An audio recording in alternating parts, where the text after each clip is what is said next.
11, discussion, consideration, and possible action regarding an additional emergency road route out of Lago Vista in the event of evacuation.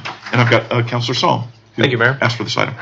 Yeah, I just wanted to kind of give a caveat before we dive into this. Obviously, this has been topical with what's been going on in New Mexico. This was put on the agenda prior to that, but it's spurred some more attention.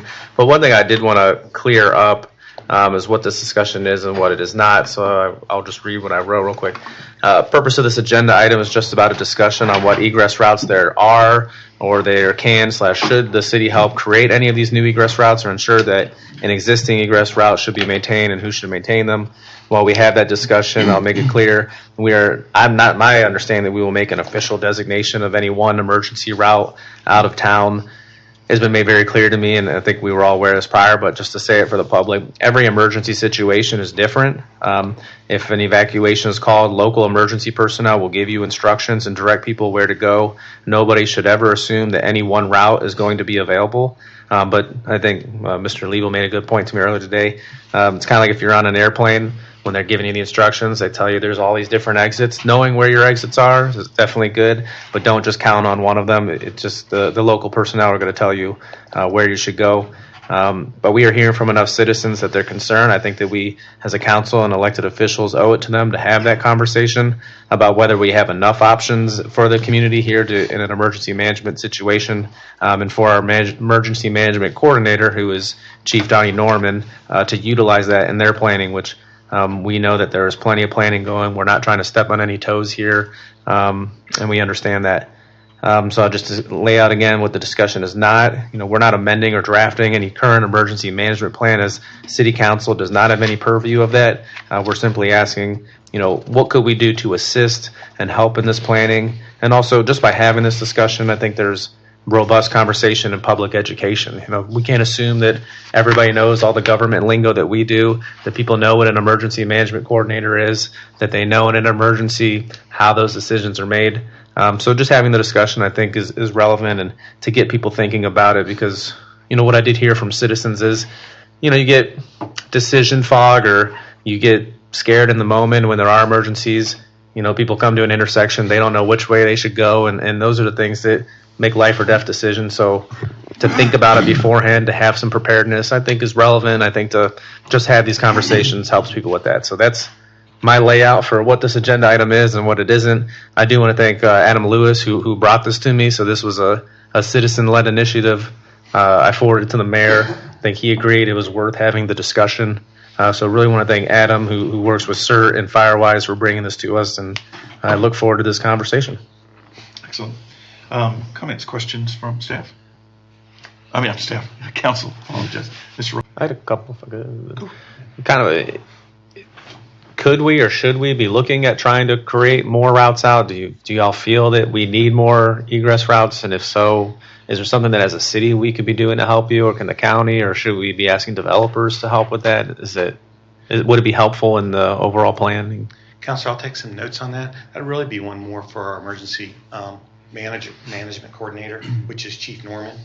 And that would be one we'd look at him, and as new developments come in, looking at the ways on the different avenues in or out, and then determining, what we would have to do, either the two egresses that Councilman Roberts had mentioned, so that would be something I'll defer over to Chief Norman.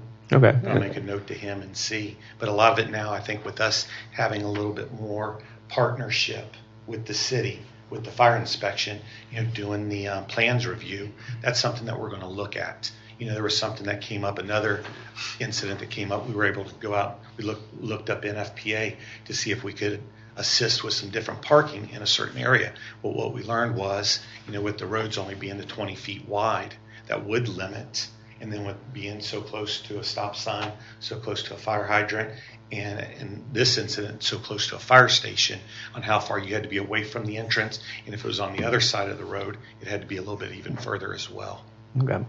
And then it might be the same answer that we could talk to Chief Norman, but the comment about I've heard from a lot of people, they think going to the lake is an opportunity for them to escape from a fire. Do you have any thoughts on that, or have you seen other communities who maybe have done that more organized, or is it just not something you should consider? I think it would be a case by case, but it is definitely someone, as I was talking to Susan, talking about some of her experiences, and my tacit experience comes from Florida during 1998 when most of Florida had burned down. Ours wasn't with the same terrain that we have here, but a lot of it was still just a case by case and looking at it. But what I learned from talking with Susan is having the different parks or along the down on the lake line, to have that as opportunities. And I would imagine that that's what we would consider when we're looking at it in an EOC, to see what groups where we need to send them. But I think an area of opportunity that came up is how do we notify the different groups? And it's either getting signage out, like the one that you talked about at Loman Ford in the Shoreline Ranch right there at the corner.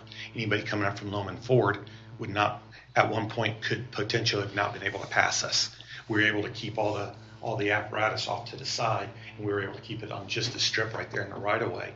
But if it would have jumped over on the road, how we would have handled, keeping people from heading up that way, because that would have just, almost could have complicated the problem. But being on that side, it wouldn't have, because of all our fire suppression units would have been coming from the opposite direction.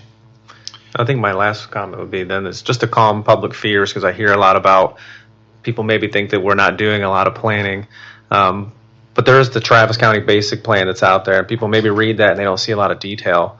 But there is more detailed planning that goes on between our emergency management coordinator and the county, and then TDM, which is required per state law. Just wanted to confirm with people that there are very thorough plans out there, and as you said, it's kind of based on what the emergency is, and you kind of have the ability to be flexible in that. It's just more so, could you speak to sort of how much structure there really is there, how much coordination there is with other entities, and that there are full-fledged plans out there for those that maybe are concerned that there's not? Most definitely, Counselor. I mean, a lot of that happens, I think, behind the scenes, because we don't have the structured, going back to the evacuations, down on the coast where I'm at, we have structured where we have the contraflow, because there's really only one way out. And if the hurricane's coming in, we have the pre-notice, and that we know.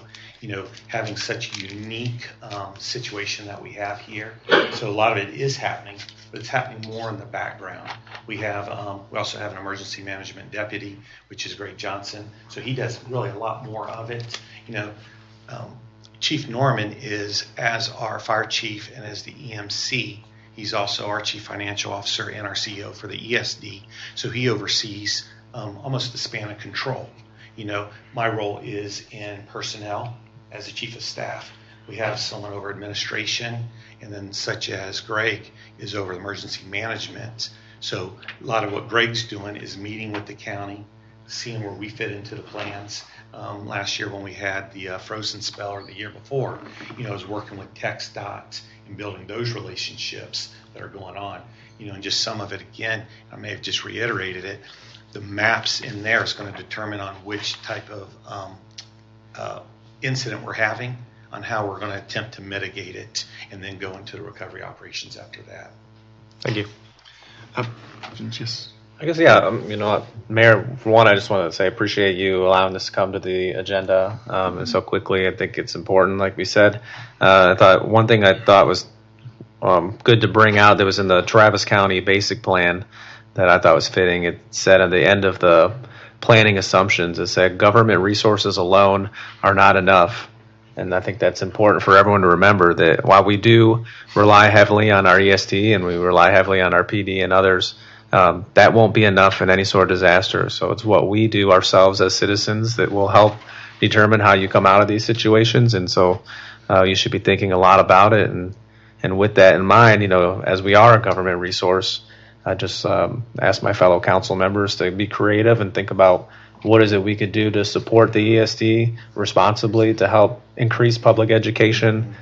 Some of my thoughts were quarterly, doing public education events, or anytime we do a city event. I think they already are, but to have the ESD out and maybe have something about Firewise and fire prevention and stuff like that. But I don't know what the next step is here for us, but I'm just asking for us to be creative and be proactive, find some things that we can do to help educate the public on how to be prepared. Thought on an action, and I don't know if it's needing of a motion, but I would love the opportunity of us as a council to meet with Chief Norman whenever he is available. He's super busy, and maybe have this sort of like brainstorming and talk to him about what is it that he could get assisted from by us. And that would be my ask, because I know that you have the ability to do that, but I think as a council, more minds put to it, who knows what we could come up with. Yeah.